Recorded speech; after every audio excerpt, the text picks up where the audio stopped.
Lanjut Pak, ini ada pertanyaan lagi. Ada orang yang sering diganggu di rumahnya. Kadang dia itu dipanggil namanya seperti suaranya seorang pembantunya, tapi bukan pembantunya yang manggil. Dan kadang pembantunya itu dipanggil namanya oleh majikannya, tapi bukan majikan yang manggil. Seperti ada suara-suara gitu Pak. Itu tempat kejadian orang bunuh diri itu. Oh. Nah itu kutukan darah, harus disucikan dengan darah Yesus. Darah Yesus sucikan tempat ini, tempat terkutuk ini diubah jadi berkat. Itu tempat orang bunuh diri. Biasanya ketok-ketok pintu, dan suara-suara memanggil. Oke, lanjut. Terus kadang-kadang ada seperti nyala api di atas bumbungan rumah. Dicek tidak ada sama sekali bekas adanya api. Cuma heran beberapa bulan kemudian anaknya sakit yang aneh.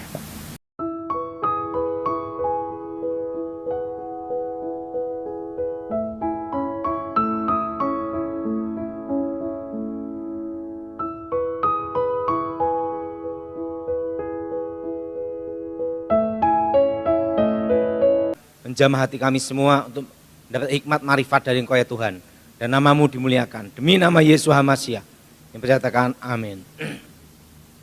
Kira-kira awal Desember itu tahun 2021, waktu itu saya doa, tiba-tiba Tuhan bicara sama saya, kamu berdoa untuk bulan Februari sampai bulan Juli, awal Agustus. Ada apa Tuhan? Lakukan aja. Doanya adalah bebaskan dari wabah penyakit dan malapetaka. Nah setelah itu saya berdoa, bebaskan dari wabah penyakit dan apa saudara? Malapetaka. Nah waktu itu langsung saya sampaikan supaya di Zoom itu semua supaya berdoa untuk bulan Februari untuk dibebaskan dari yang jahat, wabah penyakit, malapetaka.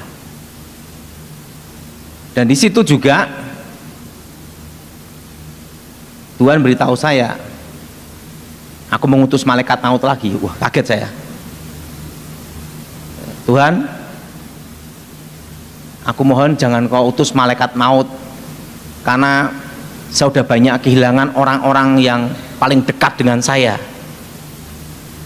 Kalau misalnya malaikat maut itu diutus, biar jalan-jalan aja lah, jangan nyabut sana nyabut sini, betul enggak saudara? Ya ibaratnya malaikat mautnya biar nongkrong aja denger Zoom gitu loh. Ya gitu. Karena kalau malaikat mau dikirim lagi, yang mati mau berapa banyak ini. Saya doa sama Tuhan. Jadi Februari itu akan dikirim malaikat maut. Nah, waktu itu saya doa sama Tuhan. Waduh, kalau malaikat maut dikirim, jumlah yang mati berapa ini? Saya berdoa sama Tuhan. Tergantung engkau doa sungguh-sungguh atau tidak. Dan umatku yang berseru dalam namaku, aku mendengarkan gitu. Jadi di situ saya ngelihat bahwa akan terjadi sesuatu di bulan Februari itu. Enggak taunya Januari sudah ada namanya Omikron. Betul? Nah, saya tanya sama seorang profesor, itu teman dekat saya, profesor. Dia bilang gini, suatu mutasi itu terjadi pasti lebih kuat sehingga bisa mutasi gitu loh. Dan dikatakan tidak berbahaya itu dasarnya apa? Suatu riset itu dikatakan benar atau tidak itu perlu waktu 2 sampai 5 tahun baru dikatakan riset itu tepat. Kalau baru 1 bulan dikatakan tidak berbahaya, itu berdasar apa? Wong risetnya aja belum ada. Karena suatu riset itu perlu waktu minimal 2 sampai 5 tahun. Karena ada namanya itu long covid, ada jangka pendek, ada yang jangka panjang. Nah itu kita tahunya itu setelah 5 tahun. Lah ini gimana? Wong belum 5 tahun, baru sebulan sudah keluar kata-kata risetnya ini. Kan jadi bingung gitu loh. Karena suatu riset itu 2 sampai 5 tahun. Siapa yang setuju? Angkat tangan coba. Nah, jadi tidak bisa dikatakan dalam 1 bulan langsung keluar riset. Itu dasarnya dari mana? Bilang gitu. Jadi ini profesor yang bicara, bukan hanya sekedar dokter. Ini prof. Dia bilang gini, tidak bisa. Itu perlu waktu minimal itu 2-5 tahun. Lah Omikron ini kan baru sebulan 2 bulan langsung keluar risetnya, dasarnya dari mana gitu loh. Dia bilang gitu. Yang jelas satu, dia memberitahu saya Omikron akan bermutasi lagi. Kenapa? Dia cerita sama saya, menurut Pak Daud corona itu apa? Saya beritahu sama omong-omong profesor tuh, saya rasa ini buatan manusia. Dan ini saya percaya ini adalah senjata biologi, perang biologi. Nah setelah itu profesor yang bicara sama saya, ya ini pasti buatan manusia karena bisa menyesuaikan di berbagai daerah dan cuaca dan situasi. Artinya kalau ini alami, virus alami, tidak seperti ini kan virus buatan manusia, sehingga di tempat dingin, di tempat katulistiwa, di tempat apapun bisa menyesuaikan. Nah saya ngomong-ngomong sama saya, menurut Prof, corona ini berhentinya kapan? Nah ini Pak Daud dapat petunjuk Tuhan apa? Karena tidak ada risetnya. Saya dapat petunjuk Tuhan bahwa 5 tahun akan bermutasi terus. Puncaknya itu error di atas 5 tahun, di bawah 10 tahun. Udah percaya itu aja. Kenapa? Karena tidak ada risetnya. Udah percaya itu. Kenapa? Semua virus itu ada puncaknya itu. Dan puncaknya itu error. Bener itu dah. Nah terusan apa yang harus kita lakukan, Prof? Ya kita berdoa aja. Dan yang kedua tetap protokol kesehatan. Tapi yang jelas Februari ini malaikat maut udah jalan-jalan nih saudara. Nah saya berdoa sama Tuhan supaya malaikat maut itu jalan-jalan nongkrong saja. Siapa yang setuju angkat tangan? Makanya saudara berdoa sungguh-sungguh supaya malaikat mautnya jangan apa saudara? Jabut sana jabut sini dah. Saya berdoa Pak Tuhan, karena teman saya banyak yang meninggal.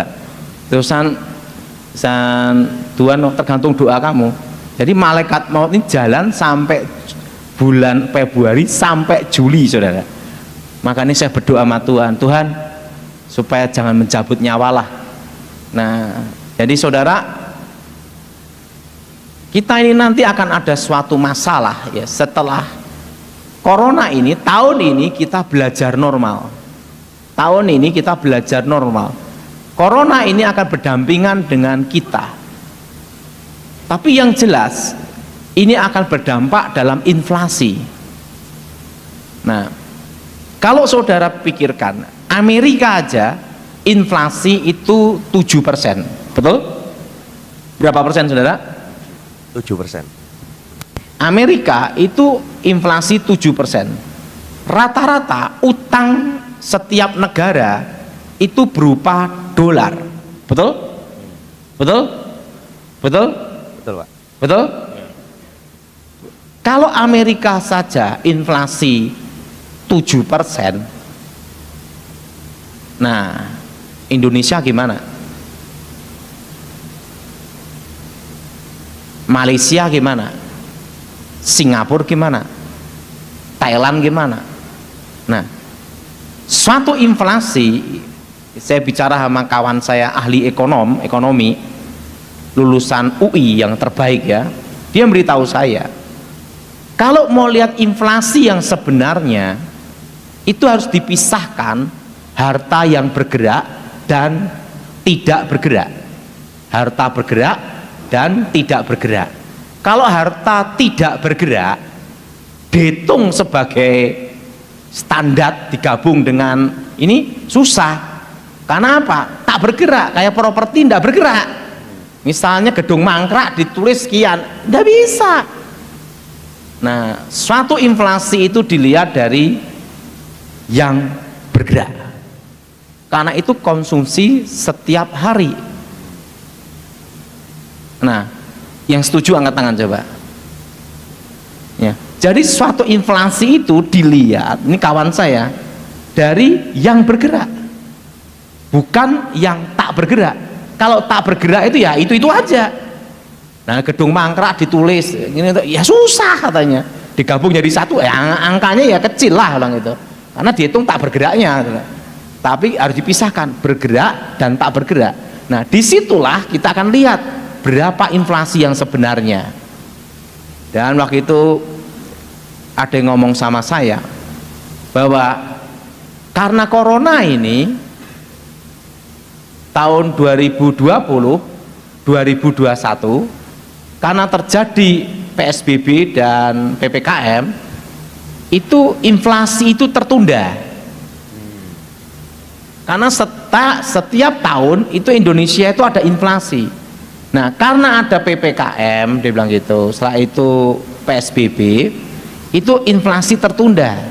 Nah, ini ngomong itu setelah corona ini nanti tiba-tiba mereda, ya tinggal aja 2020, 2021, 2022 inflasinya sekian, double. Nah, untuk menghadapi seperti ini, inflasi seperti ini, ya dia ngomong bener, Pak Daud bicara, petunjuk Tuhan itu memberitahu Pak Daud itu tepat, yaitu apa? Beli tanah. Karena beli tanah itu PPh final. Nah, tapi kalau misalnya apa itu beli barang ini itu ada namanya pajaknya. Tapi kalau beli tanah itu PPh final, udah aman, udah selesai. Nah, ini pendapat Pak Daud itu betul, posisi seperti ini beli tanah. Dan suatu inflasi itu terjadi, suatu negara dalam kondisi krisis itu ada cirinya. Ini yang bicara itu adalah ahli ekonom. Nah, salah satu pendiri Bursa Efek Indonesia. Dia beritahu saya, suatu negara, terutama di Asia, terutama Indonesia, bila terjadi suatu krisis, cirinya ada, di mana-mana banyak kuliner. Di mana-mana banyak apa, Dara? Kuliner. Kenapa? Karena untuk bertahan hidup. Misalnya kerja dipecat. Setelah dipecat, dia mau apa untuk bertahan? Untung-untungan dengan skill yang ada, buka warung, jualan. Kalau tidak laku, dimakan sendiri, betul? Karena apa? Suatu negara, terutama di Asia, Indonesia, kalau terjadi suatu krisis ekonomi, cirinya ada, di mana-mana banyak kuliner. Saya mau tanya sama saudara, di Temanggung sekarang banyak kuliner tidak? Banyak. Betul, Pak. Betul. Banyak. Itu adalah suatu tanda krisis. Karena apa? Tidak ada alternatif lain kecuali untuk bertahan. Nah, ujung-ujungnya satu, bahwa nanti semua akan kembali dari kota kembali ke desa, berkebun, karena harga pangan naik. Nah, makanya dari kira-kira tahun 2019 saya sarankan semua untuk beli tanah dan berkebun, karena itu basic dasar manusia diciptakan Tuhan. Pertama, di Taman Eden mengelola, betul? Diusir dari Taman Eden, beternak. Hanya ada dua ini, beternak dan berkebun. Makanya saudara dalam kondisi seperti ini, ya saudara beternak dan berkebun. Karena apa? Karena kondisi seperti ini, posisi tidak menentu. Karena virus ini akan bermutasi terus. Sejak tahun 2020, waktu itu kita mendengar bahwa nanti bulan November corona ini selesai. Tapi Tuhan memberitahu saya tidak, karena akan mutasi terus sampai 5 tahun. Nah, sekarang sudah tahun keberapa? Tahun kedua, 2022 tahun ketiga. Nah, mutasinya nanti model kayak apa kita belum tahu, betul? Ya. Tapi yang jelas kita semua akan berdampingan dengan corona. Jadi saran saya untuk saudara semua, untuk bertahan itu gimana? Pertajam skill yang ada, karena tahun 2023 setitik terang datang atas bangsa ini. Amin. Amin. Jadi ada setitik harapan. Nah, setitik harapan ini apa? Saya juga belum tahu. Apakah pandemi menjadi endemi? Kita tidak tahu. Tapi yang jelas setitik terang datang atas bangsa ini, dan Indonesia akan dipulihkan Tuhan itu 2035. Bayangin saudara, masih berapa tahun lagi? 13 ya Pak. Hah? 13 tahun. 13 tahun 2035, dan kita semua harus siap menghadapi itu. Jadi saran saya untuk saudara, satu, kalau saudara ada berkat, beli tanah. Coba saudara bayangkan kondisi sekarang ini. Pertama, Omikron. Kedua, pajak naik. Udah Omikron, pajak naik. Ketiga, inflasi. Sudah bayangkan gimana untuk bertahan? Satu, mengandalkan Tuhan. Kedua, saya beritahu, asah semua kemampuan saudara, skill yang ada untuk bertahan. Oke. Lanjut Pak, ini ada pertanyaan lagi. Ada orang yang sering diganggu di rumahnya. Kadang dia itu dipanggil namanya seperti suaranya seorang pembantunya, tapi bukan pembantu yang manggil. Dan kadang pembantunya itu dipanggil namanya oleh majikannya, tapi bukan majikan yang manggil. Seperti ada suara-suara gitu Pak. Itu tempat kejadian orang bunuh diri itu. Oh. Nah, itu kutukan darah, harus disucikan dengan darah Yesus. Darah Yesus sucikan tempat ini, tempat terkutuk ini diubah jadi berkat. Itu tempat orang bunuh diri. Biasanya ketok-ketok pintu dan suara-suara memanggil. Oke, lanjut. Terus kadang-kadang ada seperti nyala api di atas bumbungan rumah. Dicek tidak ada sama sekali bekas adanya api. Cuma heran beberapa bulan kemudian anaknya sakit yang aneh. Itu santet. Itu jenis santet banaspati. Nah, itu harus dipatahkan, diputuskan demi nama Yesus. Nah, kelemahan santet banaspati, kalau doa itu bagian sini. Coba pegang bagian sini. Tapi ingat, bukan sakit kepala. Karena selalunya masuknya lewat sini. Biasanya waktu kena demam panas dulu. Nah, itu patahkan kuasanya demi nama Yesus, dengan kuasa darah Yesus. Saya ini belajar demi nama Yesus, dalam nama Yesus, sama Pak Petrus loh malahan. Dari seorang ibu bertanya tentang bagaimana cara memutuskan belenggu dari kutuk perjinahan. Sudah dilayani pelepasan dan lain-lain, tapi rasanya masih kuat mengikat. Terima kasih. Gini ya, kutuk perjinahan begitu masuk dalam diri seseorang, di situ juga mengikat kejiwaan seseorang. Bukan hanya sampai tubuh aja, tapi jiwa dan roh.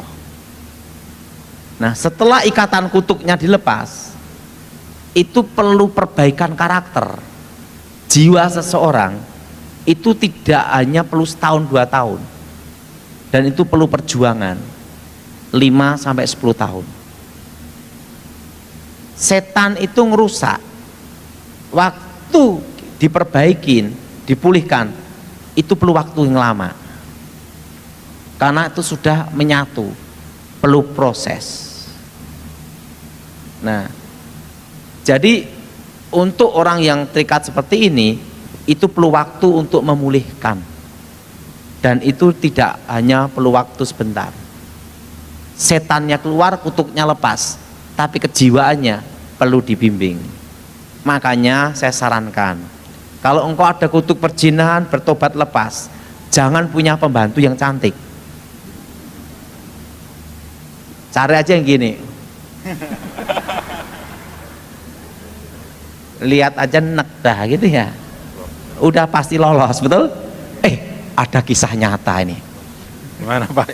Ingat tadi. Saya ditanya gini, Pak Daud kalau ingin punya mantu modelnya gimana? Anak saya perempuan.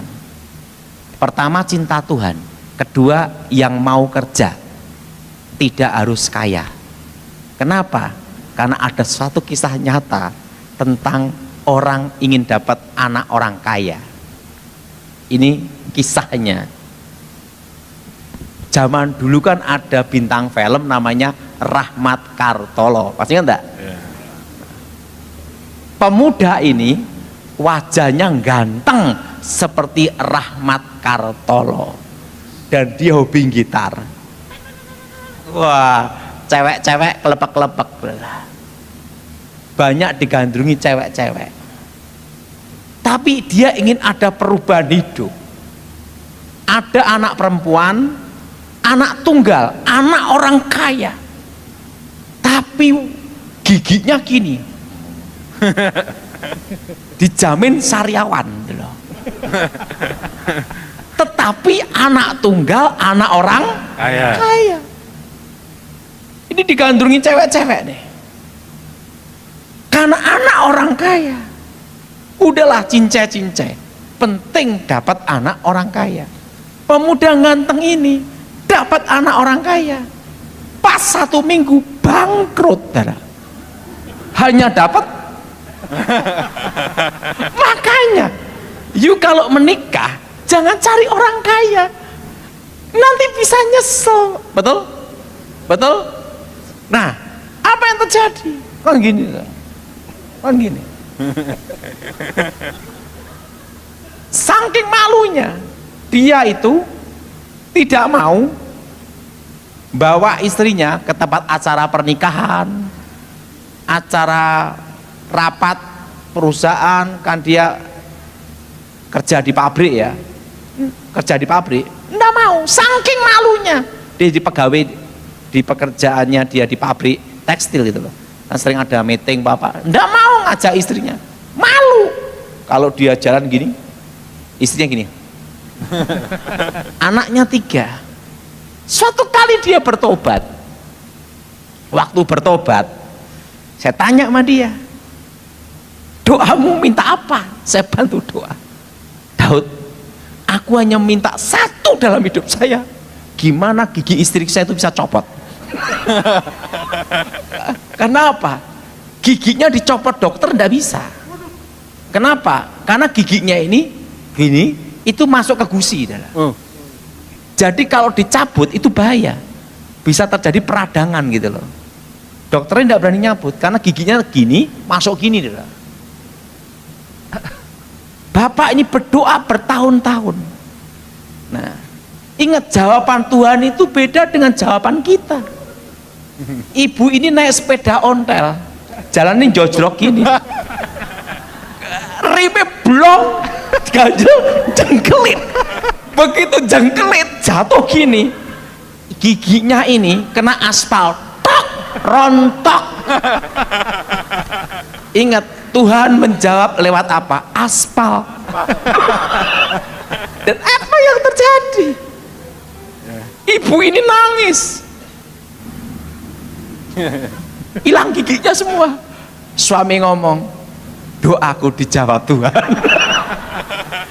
Jadi di situ saya belajar satu hal. Salah kalau kita ingin mendapat anak orang kaya. terpenting itu cinta Tuhan, dan kedua mau kerja. Nah, siapa yang setuju angkat tangan? Saudara cari mantu orang yang mau kerja. Anak orang kaya sombong, tidak mau kerja, males, ngenes, ngelus dodo, betul enggak? Betul? Betul? Betul? Nah, ini pengalaman hidup saya. Di situ saya baru mengerti, Tuhan bisa menjawab apapun juga. Dokter enggak bisa, aspal bisa. Oke, lanjut. Dulu ada orang ini bertanya, dulu pernah main okultisme, ke dukun, pakai susuk, doa di gunung dan sebagainya. Suatu kali ada pendoa yang mendoakan dan berkata bahwa dia dulu mengabdi ke sosok ular wanita yang sosoknya sering menghantui atau menakut-nakuti orang-orang rumah. Tapi memang rumah itu dulu ada riwayatnya, ada pembunuhan gadis oleh tentara saat masa penjajahan Jepang. Kemudian pendoa tersebut menyampaikan kalau bapak saya sebenarnya sudah tidak ada atau meninggal, tapi badan bapak saya yang sekarang ini digunakan atau digerakkan oleh sosok yang dulu diabdi. Terkadang saya melihat bapak saya itu sosoknya seperti mbah-mbah dukun tua. Bagaimana cara bisa keluar dari semua hal tersebut? Bapaknya berarti masih hidup kan? Berarti bapaknya ini kasusnya dia diikuti roh. Bapaknya sudah meninggal, Pak. Udah meninggal? Bapaknya sudah meninggal. Berarti ini adalah, kalau roh bapaknya langsung ke dunia orang mati yang tidak dalam Tuhan. Kalau di dalam Tuhan langsung ke Firdaus. Tapi roh setan itu bisa menyamar menyerupai bapaknya. Kalau ini berhubungan dengan tempat tinggal, berarti tempat tinggal bapaknya dulu ada kutuk darah, tempat pembunuhan, dan rohnya ngikuti keturunan bapaknya ini. Nah, biasanya kasusnya bapaknya punya kakek nenek atau leluhur yang terlibat pembunuhan itu, sehingga keturunannya dibayangi, namanya itu bayangan kematian. Makanya sering kejadian pada waktu pertempuran, begitu membunuh orang, maka seseorang itu langsung darahin di tetes gini supaya tidak dihantui. Nah, kalau kasusnya itu dihantui keturunan dari bapaknya itu. Nah, itu namanya bayangan kematian. Nah, itu harus diputuskan kutuk bayangan kematian demi nama Yesus. Oke, lanjut. Ya, ada yang mengatakan kalau seseorang baru meninggal maka rohnya masih tinggal hingga 40 hari di dalam rumah. Kemudian 40 hari sampai 100 hari di bumbungan rumah. Apakah itu betul, Pak? Tidak benar. Bagaimana pada waktu orang meninggal, detik itu juga terputus di antara orang hidup. Terputus di antara orang apa? Hidup. Ini ya, yang paling saya takuti dalam hidup ini adalah satu, pesan orang sebelum mati, namanya wasiat. Itu yang paling saya takutin, karena harus dijalanin. Apalagi itu pernah satu tim gitu ya, sebelum meninggal aku pesen ini, tolong lakukan ini. Kalau saya udah janji, saya lakukan. Apapun yang terjadi harus saya lakukan. Tapi ingat tuh, pesan orang yang hidup waktu mau apa? Mati. Makanya kalau ada yang mau mati jangan pesan saya. Bikin gua pusing. Karena apa? Itu beban mental. Karena itu manusia paling jujur adalah waktu dia bicara waktu mau mati, betul? Nah, makanya saya itu paling ini, kalau orang mau mati dia manggil saya, pesan ini. Apapun yang terjadi itu harus dilakukan. Itu adalah wasiat gitu loh. Menurut Pak Petrus gimana? Kalau misalnya tidak bisa dilakukan, Pak, apa ada akibatnya dari itu, Pak? Apa? Kalau misalnya tidak bisa dilakukan, apakah ada akibat dari wasiat? Walaupun tidak ada, tapi beban mental. Kenapa beban mental? Apalagi itu teman sendiri, atau pernah menjadi satu tim, atau pernah ikut tugas bersama-sama. Itu beban mental. Dan saya sampai sekarang pun juga ada beban mental, karena saya punya sahabat terdekat, sebelum meninggal dia pesan saya, dan itu yang bikin saya stres sampai sekarang. Karena mau tidak mau harus saya lakukan dan harus menjaga benar-benar pesannya itu gitu. Nah, itu yang paling berat. Walaupun itu tidak ada kutukan, tetapi kalau kita sudah janji, dan apalagi janji orang yang mau mengembuskan nafas terakhir, itu beban mental seumur hidup. Walaupun tidak ada kutuknya. Makanya saya beritahu sama teman saya paling dekat di Jakarta, lo mau mati jangan panggil-panggil saya. Nanti ngasih pesan saya gue yang pusing.